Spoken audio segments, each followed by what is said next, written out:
Okay, so you've seen the movies like Minority Report and Iron Man where they use their computer in the space around them.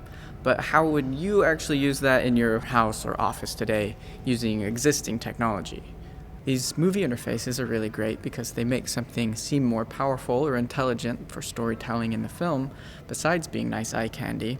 But if you're going to use one in real life, you probably don't want lots of little animated text and graphs. What you would want is something clear and easy to use.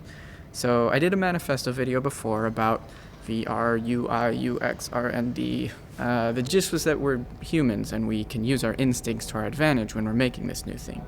This new thing being some kind of operating system environment with multiple applications, but around you instead of 2D like your computer or smartphone or kiosks.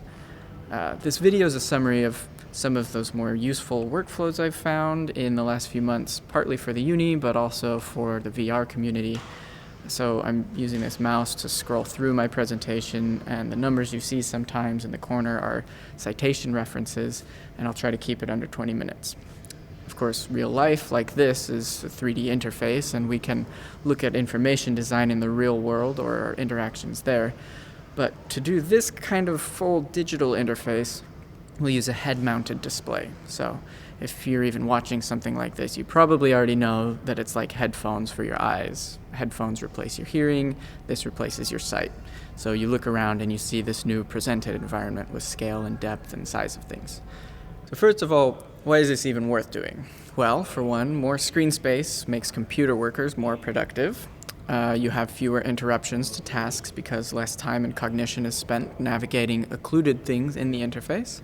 360 degrees around you is kind of an endgame for that. There's also Z-depth. Stereoscopic images and parallax from head tracking give you the illusion of depth, which is one of the ways that you naturally understand the world and spatial relationships.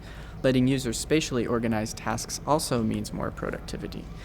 And then on top of that, if a user can customize their working environment, they're going to be happier working in it. So you have happier workers who are significantly more productive if it's done right. And we all talk about the idea of this killer app for VR. And we reference things like Doom. But around that time, probably the killer app was something like Windows or word processors as far as money. So since we've been using computers for a few decades, let's look at some of the things we want to do. We have content like pictures, video, text, and 3D models. We have applications to create and consume that content. We organize that content into groups, and we use metadata to search for it quickly. And then we have symbols and icons that represent actions and applications that cause actions. The little pictures help us find and recall them quickly by their shapes and color. They've always got text descriptions or a text name, though, and a lot of these actions we just put into menus as text. We use feedback like cursors, hovering, and audio to help us understand how our input is affecting stuff. And with a keyboard, we tend to switch tools and modify our actions on the fly.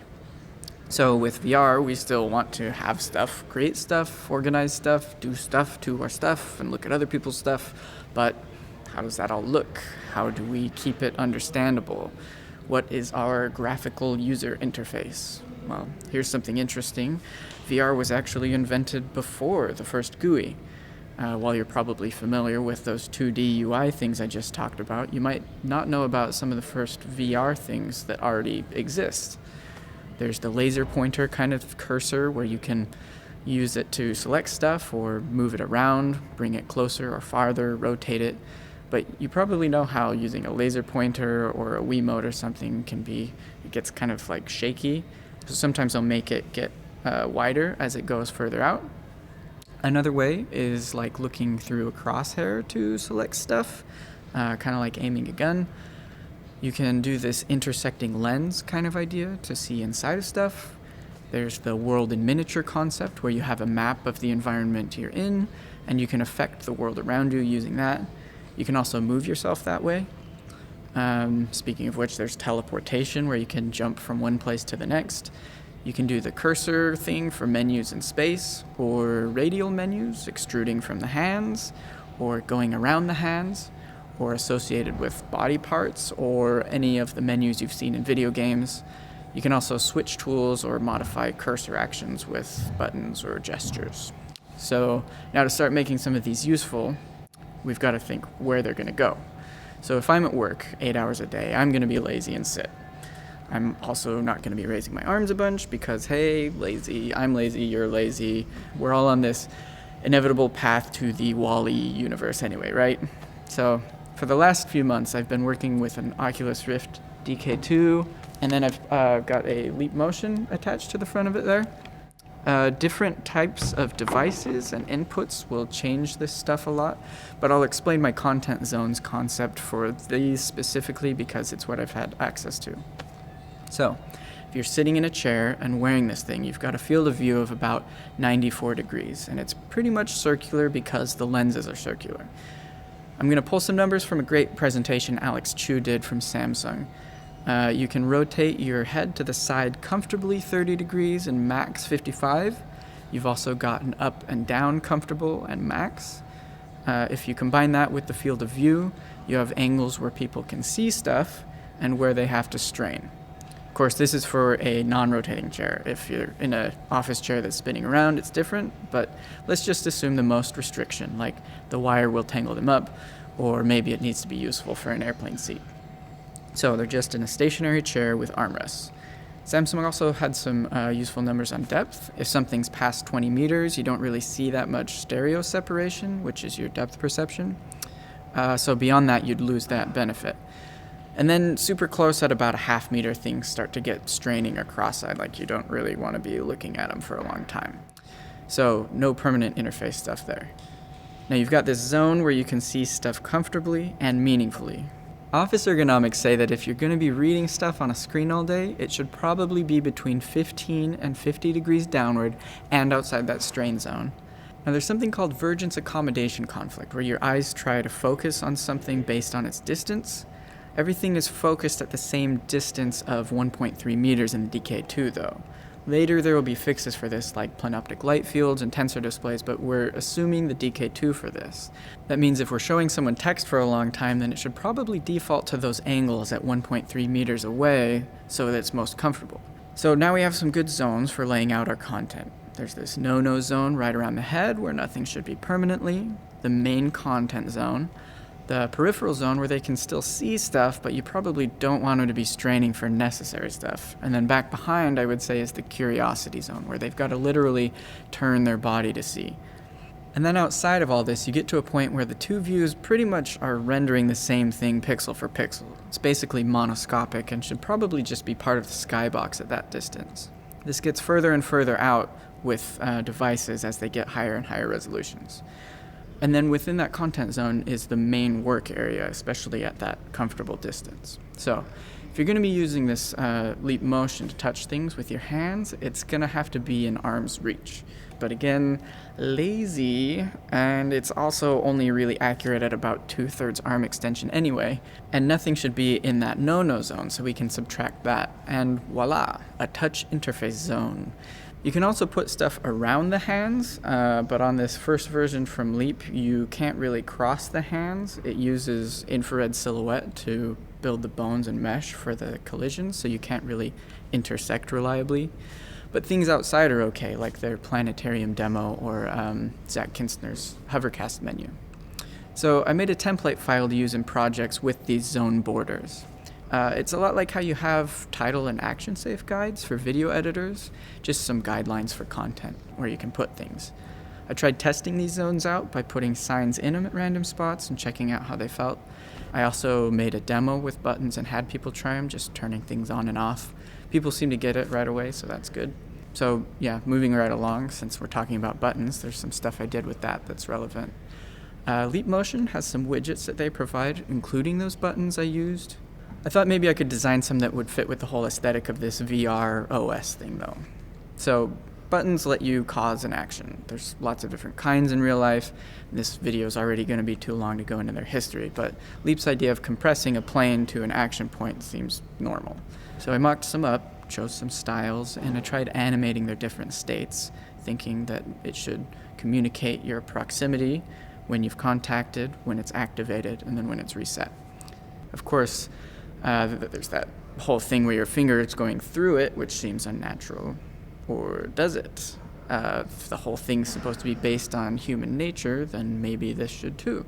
So where in nature does your finger go through something like that? Maybe the surface of water. So I made a palette based on some more natural colors.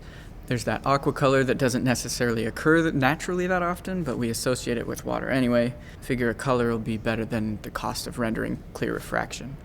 There's the color of wood or the skin of palms, thinking that maybe it might inspire some kind of intimacy with the interface. There's blood red for alerting. And then I was thinking, what about loading time? Like, is there any natural thing that inspires patience? And I think maybe campfires and sunsets tend to make you sit peacefully, so maybe this orange for that. I restyled the buttons and then tried animating them more based on this submersion idea. I think it's pretty nice. It's not necessarily like our real life buttons or like our 2D screen ones, but it seems to make sense for the medium. Maybe the color scheme's lame, I don't know. Anyway, back to that intersection thing. We seem to see it as kind of a mistake when things go through each other, but in a digital world, that's probably fine. It's more like a natural property of a VR interface. Like, instead of a 2D slider, you can put your hand into a cylinder and move it up and down. Like, you don't have 4 plates in your cupboard, you just have 1 plate, and you can take as many of it as you want, like a sim or something. You condense things to collections, like folders on your computer, so that makes sense. Okay, so let's have a hypothetical user do something, and then we can put together what that might look like. I looked at apps people use most now and categorized them by their primary tasks. So then I used some of those to make kind of a user narrative for some simple ones. So we'll say we've got this lady and she's got a business where she does 3D scanning for museums. We're going to say she's got an office space with a chair, and she'll be using Valve's Vive headset. She's got one of their motion controllers in one hand, and then the other one is being tracked in space so that we can look at both of those at the same time. We're just in generation 1 of these products, so we're not going too far into the futurism. We're just using existing hardware and existing content. So, all right, she's thinking about getting this Artex scanner, and she's watching one of their 2D videos. She scrubs ahead, intersecting the progress bar, and then pushes a button to pause. Now, her interface is in that comfort zone there, and the video is at movie theater size and distance because she's in full screen, or the VR equivalent of full screen. She exits out of that, and now she's back in her custom environment where she's got apps running. She opens up the user manual, and it defaults to comfortable distance. She scrolls through it a little bit with the controller's thumb pad, and then she sees an area where she wants to speed read. She selects the first point and highlights the area by making a gesture with her left hand and clicking the second point. She pulls up the menu, navigates to speed reading, and activates that. So that's going along and she's adjusting the speed, but she's set an alarm to remind herself she needs to go meet with this prospective client in an hour. She's still got to grab lunch, so she'll just do it on the way. She turns to the personal assistant and asks, "What's a good place to eat by the Museum of Art?" Asks to see those on a map.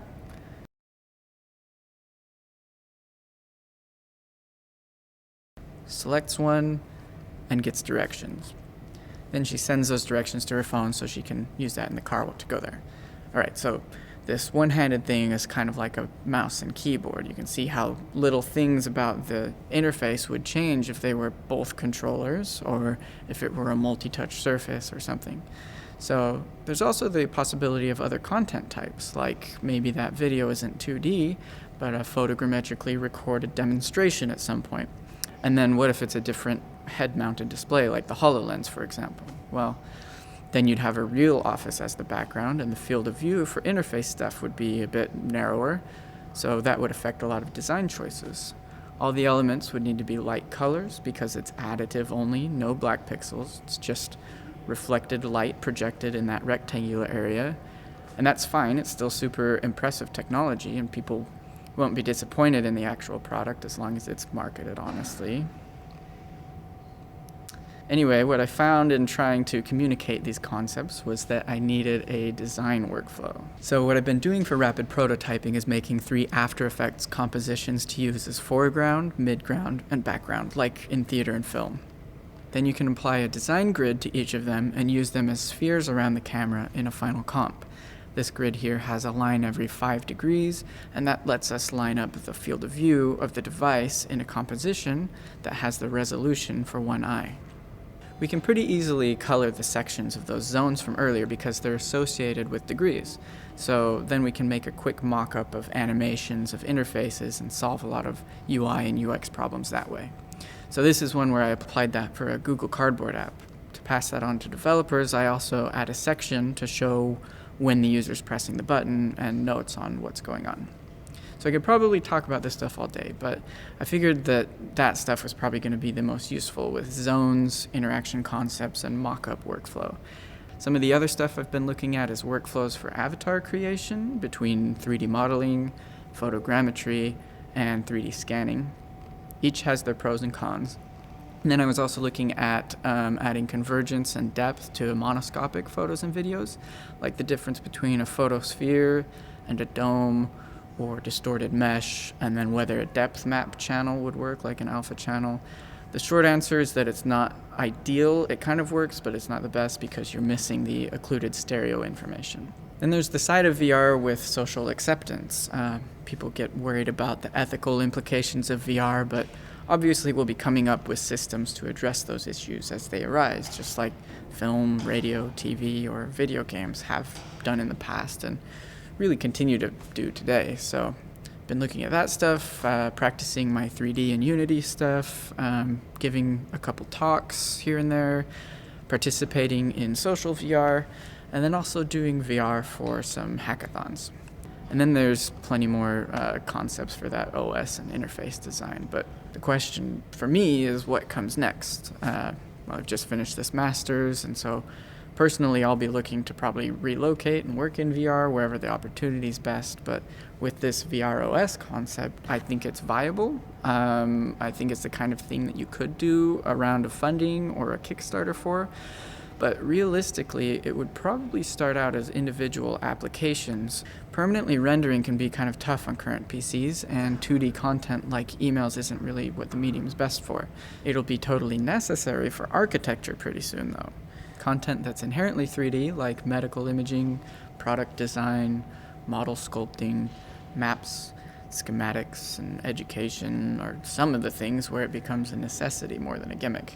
And I doubt I need to tell anybody watching this about the storytelling side. So we're making the next creative medium with the current creative medium. Thanks.